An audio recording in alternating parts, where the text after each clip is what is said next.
نظم قرآن کے ناقدین کا مخمصہ۔ علوم کے اصول و قواعد اس کے مظاہر میں فطری طور پر کارفرما ہوتے ہیں۔ یہ وہ حقائق ہوتے ہیں جو ان مظاہر کی تنظیم و تشکیل کا کردار ادا کرتے ہیں۔ ان کی حیثیت خارجی عوامل کی نہیں، داخلی عناصر کی ہوتی ہے۔ علماء و ماہرین انہیں مظاہر اور ان کے متعلقات سے اخذ کر کے خاص ترتیب میں بیان کر دیتے ہیں۔ اس کا مقصد مظاہر کی تفہیم و تسہیل ہوتا ہے۔ یہ بیان واقعہ ہے۔ اس کے درج ذیل نتائج مسلم ہیں۔ اول، اصول و قواعد واقعاتی ترتیب میں اطلاقات و انطباقات سے مؤخر ہوتے ہیں۔ تعلیم و تعلم کی ضرورت کے پیش نظر انہیں بطور مقدمہ پیش کیا جاتا ہے۔ دوم، اصولوں اور اطلاقات کا باہمی تعلق لازم و ملزوم کا ہے۔ اصول اطلاقات سے مستنبت ہوتے اور اطلاقات اصولوں سے سمجھے جاتے ہیں۔ دونوں کو الگ الگ کر کے نہ سمجھا جا سکتا اور نہ سمجھایا جا سکتا ہے۔ سوم، اگر کسی مظہر کے علمی اصول مرتب نہیں ہوئے تو اس کا مطلب یہ نہیں ہے کہ وہ مظہر اصول و قواعد کی پابندی سے آزاد ہے۔ مطلب فقط یہ ہے کہ اہل علم نے اس پر غور کر کے اس کے اصولوں کو اخذ نہیں کیا۔ اس امر کو چند مثالوں سے سمجھنا مناسب ہوگا۔ عروض وہ علم ہے جس سے شعروں کے اوزان کی تعلیم حاصل ہوتی ہے۔ اہل ادب جانتے ہیں کہ یہ علم شاعری سے مقدم نہیں بلکہ مؤخر ہے، یعنی ایسا نہیں ہوا کہ پہلے عروض کے اصول وضع کیے گئے اور پھر ان کے اطلاق سے شاعری وجود میں آئی۔ واقعہ یہ ہے کہ شاعری ہمیشہ سے موجود تھی، پڑھی اور سمجھی بھی جاتی تھی، اور اس کے موضوع اور غیر موضوع اجزاء میں تفریق بھی قابل فہم تھی۔ دوسری صدی ہجری میں خلیل بن احمد نے عربی شعراء کے کلام کو سامنے رکھا اور اس کی بنیاد پر 15 بحریں متعین کیں۔ بعد میں اہل ایران نے فارسی کلام کو سامنے رکھتے ہوئے چند مزید بحروں کا اضافہ کیا۔ زبان و ادب کے علوم صرف، نحو، بیان، بدیع کے جملہ اصول و قواعد خود زبان و ادب ہی سے اخذ کیے گئے ہیں۔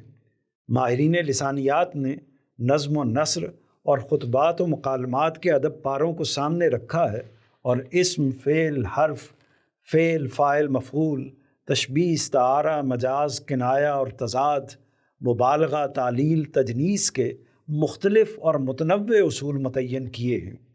ان میں سے کوئی چیز بھی زبان و ادب کے خارج سے داخل نہیں کی گئی۔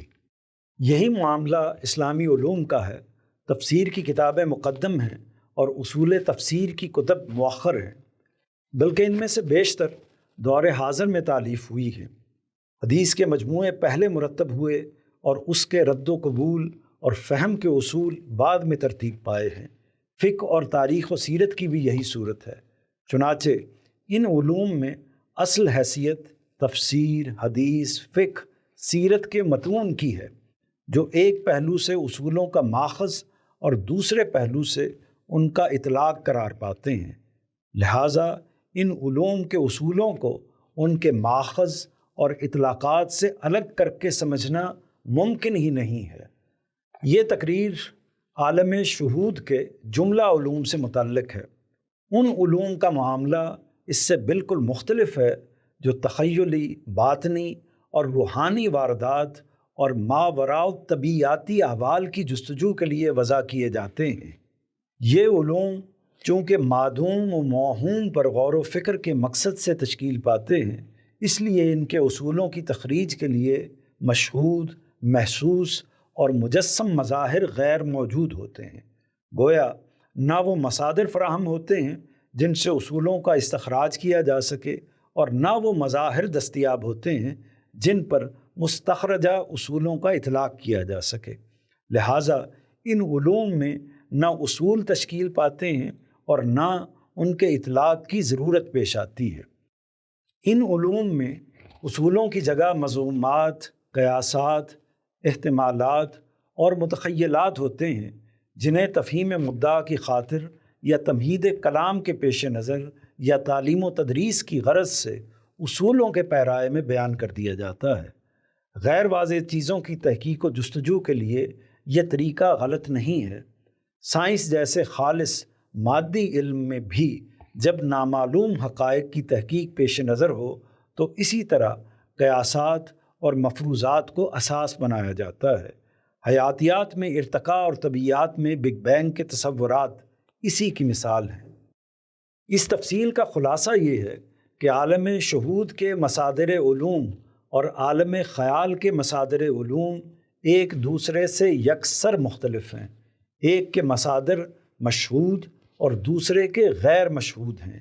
ایک کے علوم اصول و قواعد پر اور دوسرے کے مفروضات اور قیاسات پر مبنی ہیں، لہٰذا نہ ان کا تقابل ہو سکتا ہے، نہ ایک کو دوسرے پر قیاس کیا جا سکتا ہے، نہ ایک کے اصولوں کا دوسرے پر اطلاق ممکن ہے، نہ ایک کے زاویہ نظر سے دوسرے کو سمجھا جا سکتا ہے، اور نہ ایک کے تناظر میں دوسرے کا محاکمہ کیا جا سکتا ہے۔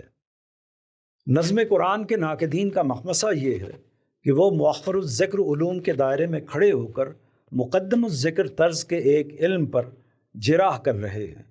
یہی وجہ ہے کہ وہ اپنی تنقید میں علوم اسلامی کے روایتی اسالیب اور مسلمہ اصولوں کو اختیار ہی نہیں کرتے۔ اپنے نقد کے دلائل میں وہ نہ قرآن و حدیث کے نصوص پیش کرتے ہیں، نہ تاریخ و سیرت کا حوالہ دیتے ہیں، نہ زبان و ادب سے استشہاد کرتے ہیں، اور نہ علوم اسلامی کے جلیل القدر علماء کی آراء کو بطور شہادت نقل کرتے ہیں۔ ہر بات، ہر گفتگو، ہر تحریر مجردات سے شروع ہوتی اور مجردات پر ختم ہو جاتی ہے۔ یہی وجہ ہے کہ یہ علوم اسلامی کے علماء کے لیے بے محل اور طلباء کے لیے بے معنی قرار پاتی ہے۔ انہیں اس مخمصے کا ادراک کرنا چاہیے اور اس حقیقت کو باور کرنا چاہیے کہ غامدی صاحب کے تصور نظم قرآن پر ان کی تنقید اسی صورت میں لائق اعتناء اور قابل فہم ہوگی جب وہ اسے اسلامی علوم کی روایت کے اندر کھڑے ہو کر پیش کریں گے اور البیان کے مدرجات پر اس کا اطلاق کر کے دکھائیں گے۔